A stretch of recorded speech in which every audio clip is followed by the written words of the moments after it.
Orang bilang Kairo adalah salah satu tempat pendidikan Islam yang paling terkenal di dunia. Mereka berpendapat seperti itu karena di Kairo ini terdapat satu universitas Islam yang juga menjadi pusat pembelajaran ilmu-ilmu Islam, Universitas Al-Azhar.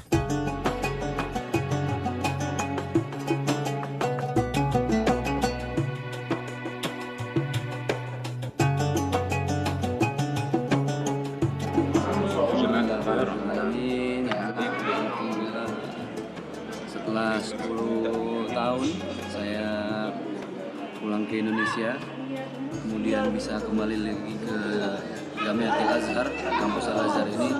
Terima kasih Allah, Allah masih beri kami umur, masih beri kesehatan. Alhamdulillah, inilah satu sisi dari Masjid Al-Azhar. Masjid Al-Azhar dibangun di masa Bani Fatimiyah. Saat itu Bani Fatimiyah secara resmi menganut mazhab Syiah. Tapi setelah Salahuddin Al-Ayyubi masuk ke Mesir, kemudian beliau menyampaikan kuliah, ceramah, khutbah pada jamaah yang ada di Jami Azhar ini, di Masjid Azhar ini. Akhirnya sebagian besar masyarakat Mesir menganut mazhab Sunni. Apa ya yang ada di dalam Masjid Al-Azhar? Yuk kita lihat ke dalam lagi dan kita explore biar bermanfaat untuk kita semua.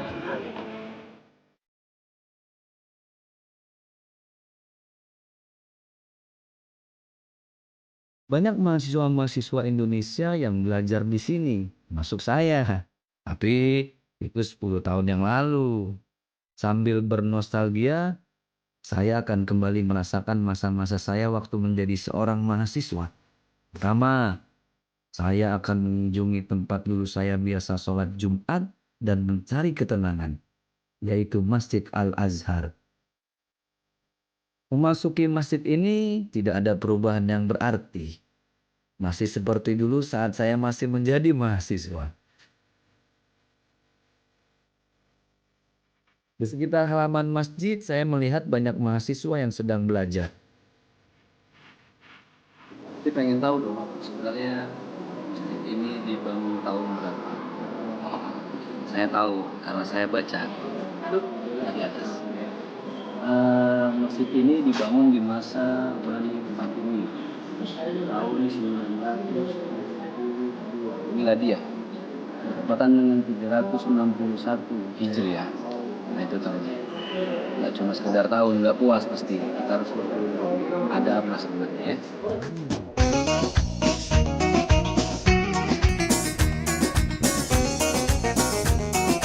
Masjid Al-Azhar adalah masjid yang dibangun oleh Panglima Jauhar As-Siqili pada abad ke-10. Nama masjid ini mengambil dari nama putri Rasulullah Shallallahu Alaihi Wasallam, Fatimah Az-Zahra. Masjid ini sendiri memiliki 5 menara besar. Masjid ini mengalami perluasan dan perkembangan dari berbagai dinasti Islam yang pernah menduduki Mesir, seperti dinasti Fatimiyah, dinasti Ayyubi, dinasti Mamluk, sampai saat Muhammad Ali masih berkuasa di sini.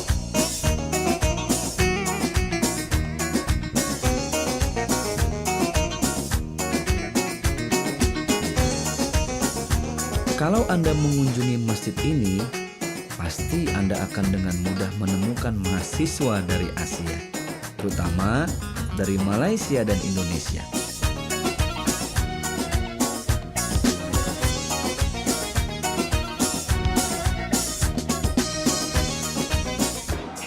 Belajar kita coba wawancara ya, tapi saya belum tahu nih berasal dari Malaysia atau Indonesia.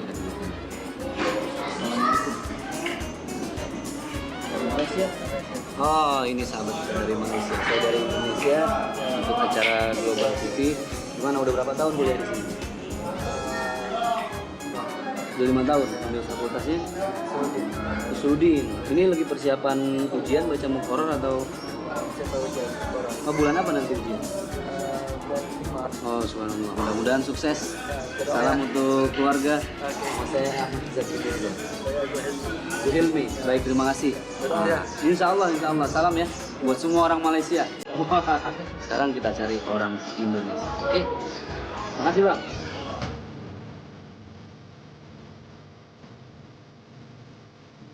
Biasanya mereka kesini untuk sekedar berkumpul dengan teman-teman mahasiswa lainnya ataupun untuk belajar.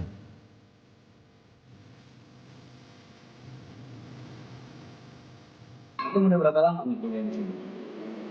Saya kuliah di sini sudah sekitar ya 10 tahun lebih lah. Ini program S1, S2, S3 apa S apa nih? Kita sedang menyelesaikan tesis S2. Tesis S2. Abang lagi menyelesaikan apa nih Bang? Mengajukan proposal disertasi insya Allah. S3 berarti ya. Nah boleh tahu nggak nih? Kan pasti bingung dong masyarakat di seluruh Indonesia nih. Ini ada Fiqhul Muamalat ya nggak? Ini tentang apa nih? Ya ini tentang fikih muamalat. Fikih muamalat karangan itu Muhammad Rawas Haji. Jadi ini tentang fikih. Ya, tentang fikih muamalat khususnya pembahasan tentang muamalat maliyah.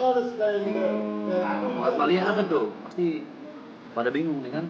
Ya, mungkin sekarang di Indonesia kan kita juga sering mendengar istilah yang lagi banyak diminati oleh kawan-kawan mahasiswa itu tentang ekonomi Islam. Ekonomi Islam. Baik, yuk kita lanjut lagi. Ini baru sebagian kecil nih dari teman-teman mahasiswa Indonesia. Ustaz, syukron. Oke.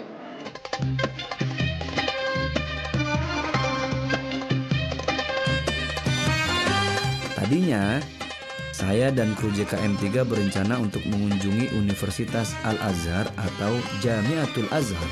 Akan tetapi, karena jam 4 sore kampus sudah ditutup untuk umum, jadi kita tidak diperbolehkan masuk ke kampus.